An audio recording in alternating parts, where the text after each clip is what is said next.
Parlons également des 9e Jeux de la francophonie dans ce journal. En visite d'inspection samedi dernier, le ministre de ZTP qui se dit surpris de l'état d'avancement des travaux au stade de Martyr et Tata Raphaël rassure les Congolais de la tenue de ces Jeux et de la remise des ouvrages dans le délai imparti. Alexis Guizaro a démontré la volonté du gouvernement à suivre de près l'évolution des travaux.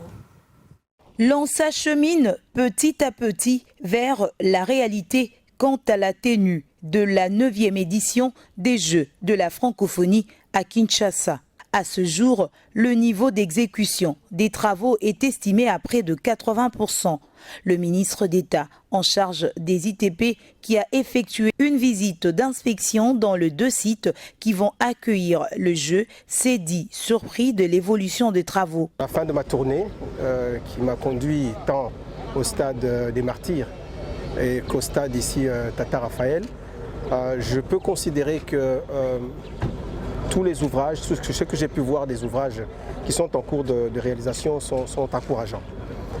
Il y a effectivement quelques points sur lesquels nous maintenons une attention soutenue, mais globalement, on peut dire aujourd'hui que nous tournons autour d'à peu près 80% d'exécution physique au niveau des chantiers. Nous sommes positivement surpris de l'évolution des travaux pour ce qui devrait être le village des Jeux, bien qu'il y a des dispositions qui peuvent être prises par rapport à ça.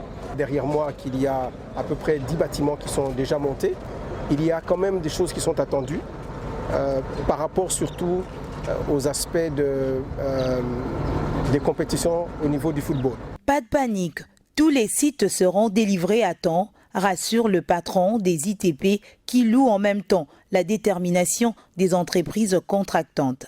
Je peux dire avec assurance que nous délivrerons tous les sites à temps, en tout cas pour la tenue des Jeux. La RDC a vu grand et elle va au-delà même des exigences de l'EIF, estime la directrice du Comité international de Jeux de la francophonie qui a aussi participé à cette visite d'inspection. On fait confiance au président de la République et au gouvernement.